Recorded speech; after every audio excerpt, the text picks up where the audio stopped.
Our next talk is From Miniatures to Machine Learning with Mariana Acuna Acosta, VP of Product from Promise AI, and Camille Balsamo Gillis, co-founder of Machina, and Ethan Teller, creative producer at OTOY. Give them all a big round of applause, guys.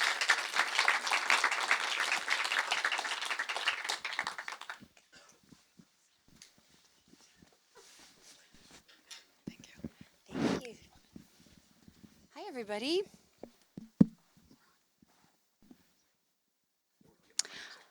Hi, everybody. Thanks for coming. Should we jump in? Yeah, please. I thought we could begin by a little bit about your backgrounds and talk about yourself, and then you both have visual aids to help everything, right? So, everyone hear that, or was that? Okay.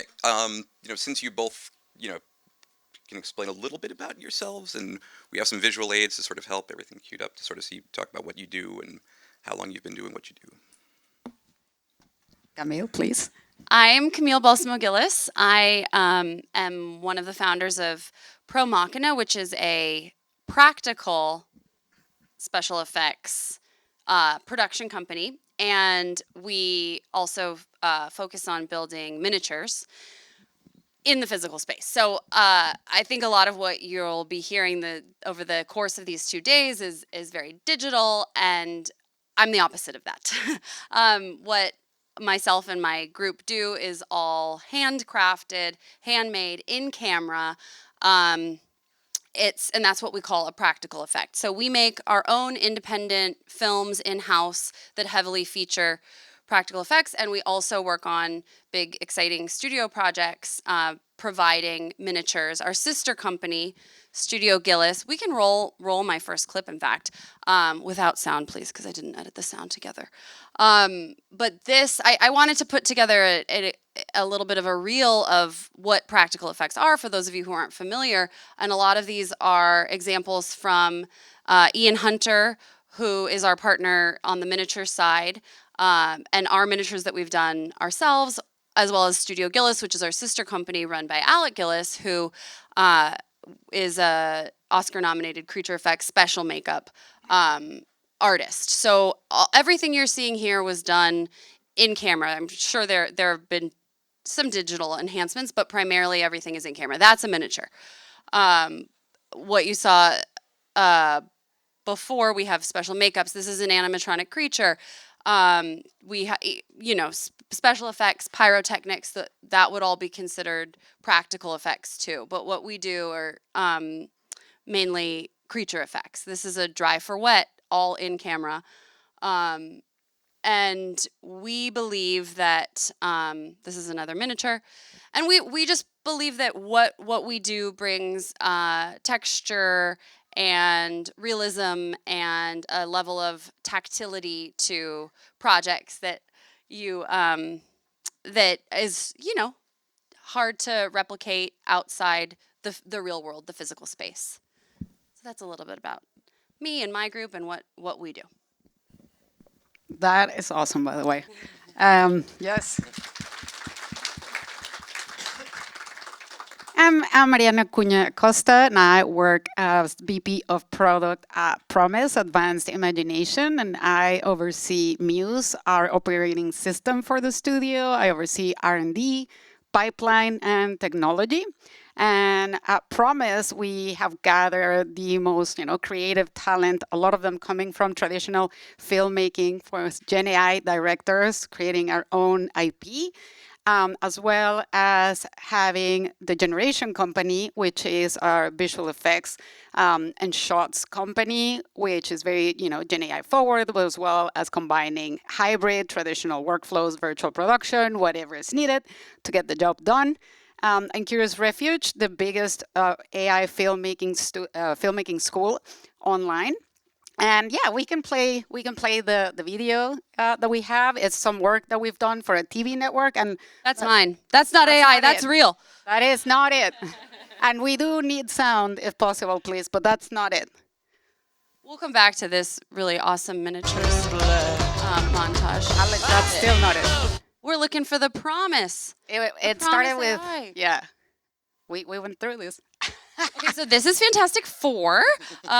We built the ship here, and this was a good use of digital. Oh, and we're back with Fantastic. Yeah, and still not it. Okay. Well, I can, in the meantime, sort of ask you both we, questions. we can go. Yeah. Just from what you were saying, you both came from a place of narrative filmmaking.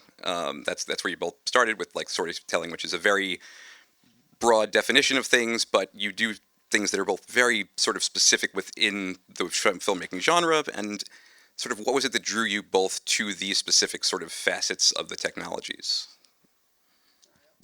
Yeah, I mean, I still consider myself a filmmaker in the broad sense as well as in this more specific sense. And hi, my daughter is here today. The best miniature I've ever made. She. So as a filmmaker, as an independent producer, my goal is to tell stories that are intimate and personal, but that use these techniques because it's a really exciting, fabulous skill set that I have available as tools to tell stories. So I might as well take advantage of that. And then in terms of, so I grew up in the practical effects world. My father is Alec Gillis, who you saw some of his creature effects work. So I was raised, understanding the value of practical effects. And then as I set out to be a filmmaker in the broader sense, I was able to not just sort of academically understand it, but practically apply those principles and enjoy both the process and the outcome of using practical effects. And then when I had the opportunity to work with Ian Hunter and learn even more about miniatures, in addition to the sort of the knowledge of an understanding base of the creature and makeups, I just said yes.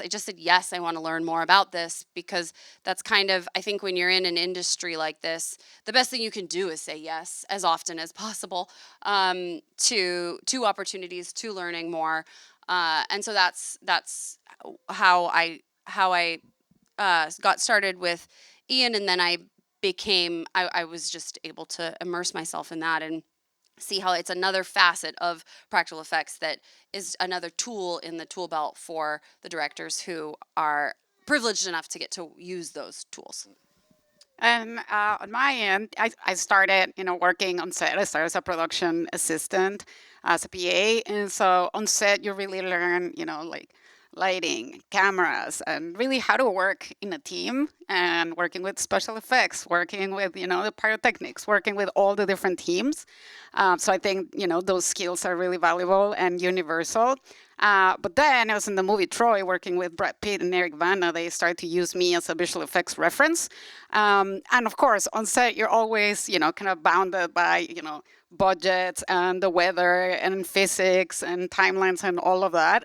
So I really started to be attracted to, what does it take to not have the constraints of the weather and the physicality of it all, and really see what creatively and technologically you can achieve beyond, what you can capture on set. And then that's when I started to transition into visual effects, and then virtual production, real time, and artificial intelligence. And so, the skill sets from filmmaking just really transfer over to all of this, different areas of how you create content. Ultimately, storytelling is really king. And now, working a promise and seeing what these Gen AI directors, what these Gen AI filmmakers are able to accomplish, really there's no bounds to what their imaginations can create. And ultimately, they are, when I say filmmakers, they are traditional. They're coming from traditional filmmaking. So it partially came out of an instinct of just not wanting to be on a set during the rain when you're outside. Correct. Completely understandable. It's interesting that you bring that up because I think that does highlight a big difference, and there are tons of differences that we could talk about between practical and digital, or practical and AI approaches and tools. And I think it's occurring to me that one of the differences is a fundamental sort of we have no choice but to embrace the limitations. We have to lean into the limitations, and we find with what we do, that those limitations and those constraints are often what creates the magic. But it sounds like in your field, it's you're at the other end of the spectrum. Correct. I mean, and ultimately, or like what you're doing, you still have to give it an end result where it looks like everything was shot at the same time, right? So we're really not on the different sides of the spectrum, if you will. Yeah, I guess I'd be curious if, I mean, this is a conversation, right? Yes, yeah, well, absolutely. Like, Because I think I think that often the constraints, and of course, like, having to go inside because of the rain, that's a that doesn't that's a whole other ball game. But there are certain things where the restraints and that we have with dealing with something physical that is limited create sometimes like spontaneity. And that's what those spontaneous moments, the happy accidents, the clip you saw of the alien and Sigourney Weaver, and it like hitches and she reacts, and that wasn't planned, but it created something that's alive. yeah, and I think Ethan, for one of the parts of conversations, this is a great point because it's like, what are the biggest differences between technology and creative? Maybe we can talk about that. Well, yeah, definitely. What this is related to, the follow up about this is about your instincts, which is what you're both talking about with doing this sort of work, because you're both dealing in tech that is constantly changing. I mean, the way that AI filmmaking, like I was at a demo for a VR stage, and they were like, "Well, this stuff is 12 months old now, so it's ancient history," and I was like, "Yeah, it kind of is." And practical effects, it's a little bit of a misnomer that it's, quote unquote old school, because there's so many new things and technologies, and 3D printing has changed everything so much. And I was just wondering how much those two things sort of affect when you aren't sure what to do, to sort of trusting your instincts that you learn from working on sets and doing narrative stuff, like how that sort of affects your work when those happy accidents are necessities. Well, I'll say that, like you're saying, we try to avoid using the phrase "old school" for exactly that reason, that it is fresh. It can be fresh, and that's the goal, is to make the techniques we use evergreen, basically. But I think one thing that to keep up with the changing demands of the director demands, but the wants and needs of the directors that evolve as time goes on, and new standards that that we're reaching as viewers. All of that is the key to tackling that is collaboration, and it's having a really great team around us, of artists in every department, including your brother, who's Ethan's brother, Zach, is our very best and favorite mechanical engineer. It's true. Yeah, he's incredible. He got the looks in the family. I've got the brains. And so people like Zach and Ian and Reed, our other partner who's here, and we all sit together and brainstorm and trial and error, and we test and we play and we make mistakes, and we just have to figure out what works. And you get that. I think that comes from experience working on set, collaborating with other people in other departments. Oh, 100%. And for example, when you're working in, the digital world, in virtual environments, where it's like you're combining Gen AI and virtual production, you really know how to, you have to know where to position the camera, right? And like giving it physicality, giving it weight, making it feel like there was a human cinematographer behind it. Because, just because you can do any camera move and place a camera anywhere, that doesn't mean that you should. Because sure, you can do like a fly through a keyhole or whatever that may be, but your brain, or as a viewer, is going to automatically reject that because it knows that a human wasn't behind that, right? So you really have to know how to place a camera, how to have intent, lighting, depth of field, all of those, all of those instincts that you learn on set. Now, I want to go back to your point about those happy accidents, because I do feel like, for example, one of the big differences right now between technology and creative is now with technology, you're able to have so many different generations and iterations, right? That you can also suffer from, paralysis, just decision paralysis. Now you can have a million versions of a forest and make, and with real-time rendering, now all of a sudden, the sky's the limit. You don't have to wait for renders. But then you really need to have a creative vision for that and not let the algorithms do the driving. And then, like when it comes to the creative process, like what's technology, it's still super difficult to accomplish, because if it looks really over-engineered, it's just gonna look wrong. Or precisely those happy accidents, those like micro expressions on a human because it's reacting, right, to something that is happening, that's smudged on a lens, so, some lens flare that's happening. Like nuance and happy accidents are definitely a big differentiator with technology. And do you think we will ever be able to play? I've been informed that it is up and running, so we can play it now. Yay! Sound, please. Louder, louder.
Yay.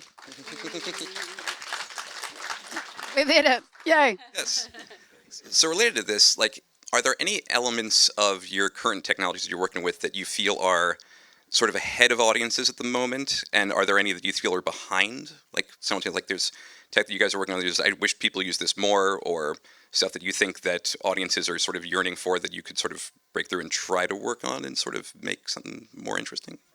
I mean, I think the barrier to entry has fully disappeared, right? Like my son, your daughter, in a few years. I mean, you're just able to create a photorealistic Unreal Engine environment. You're able to just like, you can do it in a, any laptop right now, like basically could give you the ability to generate and to create content. So I don't think there's really a barrier to entry now, but what's definitely still very challenging and really what's needed, it's creativity and storytelling. Like storytelling is king, knowing how to have intention, having a creative vision, and knowing how to tell that story and pull your audience in.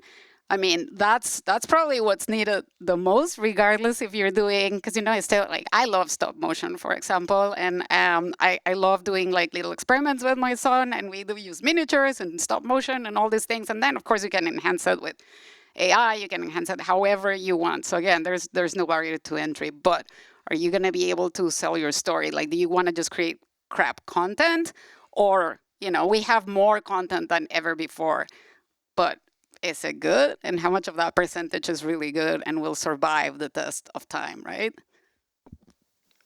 Yeah, it's funny how stop motion feels like the uniting factor for everyone I know who's working in visual effects. It all comes back to stop motion. It starts with puppet shows. People talk about is like the first thing they got into, and then immediately into stop motion. Like people who are like in their 20s who are working on this stuff talk about Jason and the Argonauts like it's like gospel. Because it's timeless, and we love it, and it's something that watching something like that is a shared experience with whoever you're watching it with, but you're also sharing that experience with the people who made that thing, and then you can bring it into your real life, and you can create memories with people you love, experimenting with these things. And so for us, I think there's like almost an insatiable appetite amongst audiences for what we do, for the practical stuff. And I think also directors are eager to work with practical effects because it's fun. It sort of is like I think one of the ultimate realizations of whatever their childhood dreams might have been to work on movies in the first place. And it's everybody else. It's all the business people who who aren't sold necessarily on these techniques for many reasons. That maybe it's not the place to get into, but I think that there's a demand, and there's a demand both on the filmmaker side and on the audience's side. So and luckily we're seeing these filmmakers who are really pushing for practical effects, and they're getting their way, like Fede Alvarez, who spoke yesterday, and they are. We're optimistic that it's not going away anytime soon, and that maybe that kind of as AI film becomes more ubiquitous and more accessible, what we do, maybe it also drives up the value of what we do. So you brought up working with directors, and I was wondering about this because, you both have jobs where the workflows are entirely different things. Like they're just so fundamentally different, but they do involve the same fundamental thing, which is delivering it to a director or a studio and getting a certain level of approval. And I was just wondering, like, how you know when something is like done, like when you've done the final keystroke or punch the last hair in the side of the werewolf maquette or something, and go like, all right, now I can show it off to people. Now it's finished. Because we have a thing with the stuff that we do at OTOY, and we said that like 90% of what we do is the last 10%. And it's like getting that done is such a weird finish line to cross, and it's kind of up to you to an extent to know when it's ready to be shown off. And how do you both feel like you use your instincts to know when that is like a done process? I mean, it's not an instinct. It's like the big red date on the calendar where we have to deliver, and so it has to be done by then. This is the reality of it. We're on a budget and we're on a schedule, and that dictates a lot. Which is, again, it's like another example of working within the constraints and doing the best you can, and knowing that we're working with incredible, talented artists, and some people who will not compromise on quality, and we just do it. Yeah, I'd say luckily for me and what I do specifically, I promise and I've done in the past. When I know it's done is when the render is done, and then the director or the supervisors say approved, yay, and you get it approved, right? However, remember back in when I was doing visual effects, we used to have a very term of endearment for certain types of directors or supervisors. We call them Pixel F. Yes, you guys fill in the blank, right?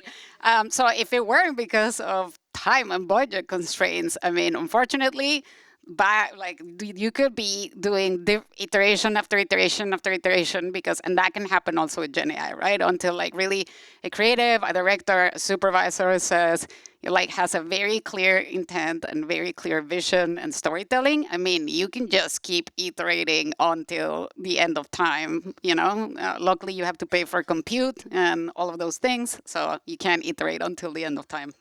And we've been talking also at the office about how things are easier these days to make, but they're often not easier to make well. Like they require, the tech has to be caught up and the artistry has to be caught up, and the skills for the people who are making it have to be there, and the tech has to sort of work in conjunction with that. And I was wondering how you two sort of find that balance, like when you're writing up a bid for a proposal for some project, like how do you know how much time it's going to take for a workflow like that? Like it's just past experience, or if you're trying something new, or do you allow yourself to get the runway to do that within there, or is it just because of deliverables, such a specific red line date with like a line underneath it that you have to do it no matter what?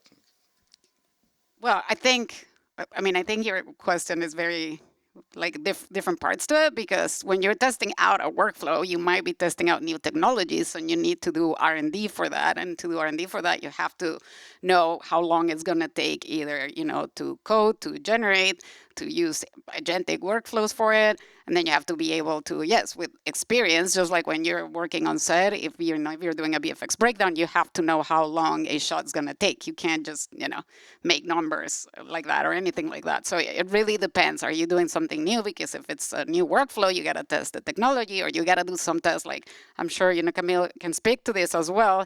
Like when to create those final shots, you have to have time to test how the the miniatures are going to work, etc. So it really depends on the type of project that you're working on, the technology that you're going to be using. Do you have budget for R&D, or at least do you have budget for testing? Because testing is always crucial and very important. And then in terms of timelines, I think timelines have really now been reduced thanks to technology. Now, that doesn't mean that you should just do everything at a faster pace just because you can. You still have to take the time to learn how to do things well. When I'm producing a feature, an entire feature, soup to nuts, I ask so many questions of anyone I can get my hands on, because I'm not an expert in all the departments, but the people that we're hiring, the department heads are. So if I can get as much information, I'll get as much information from them, which is also part of the collaboration. You want to make sure that your team members feel like they're being heard, and that their needs are being taken into consideration.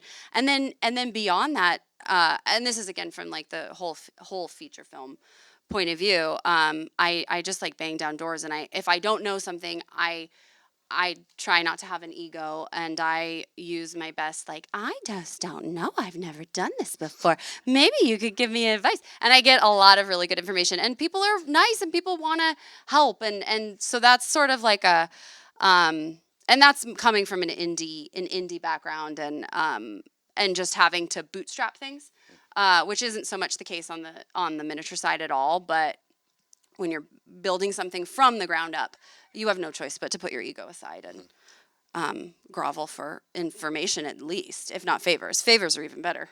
No. It seems like people have always been very willing to collaborate on these sort of projects from what I've seen. Like, I think that people are willing to share in both these mediums, I think. We're supposed to wrap up in a minute, but is there anything that either you are working on right now that you're allowed to talk about? No. Didn't think so. It's the world of non-disclosure agreements, folks. I will say that we do our most recent feature, Wellwood, is now available on Tubi as of last week or so. So please check that out. It's got a ton of different practical effects. It's got rod puppet, suit performance, dry for wet that you saw, special makeups. It's really fun, and you can watch it for free on Tubi, or at least just press play and let it run in the background so we get credit for it. Yeah, and for us, like you can look us up. Like you can look up our website and look at our reel, also on socials, and you can see some of the different types of projects that we've worked on and that we have cooking. And once we are able to talk about all of them too, plus our own IP, you're gonna be like, oh my god, this is amazing. But yeah, just check out our reel in our website, please. Yay! Awesome. And we have a pair of clips if we have time to finish up with those. Oh, cool. So this is a miniature. This foreground sign is not, but this is a miniature that was used in Once Upon a Time in Hollywood, and it's fun to use miniatures not just as aliens, an alien sci-fi spaceships, but also to create period elements within a period piece, like Once Upon a Time in Hollywood or Mindhunter. Those backgrounds were models, and so is the Excelsior from Fantastic Four, which was also scanned to become a digital asset, which is a great use of models in addition to filming them themselves.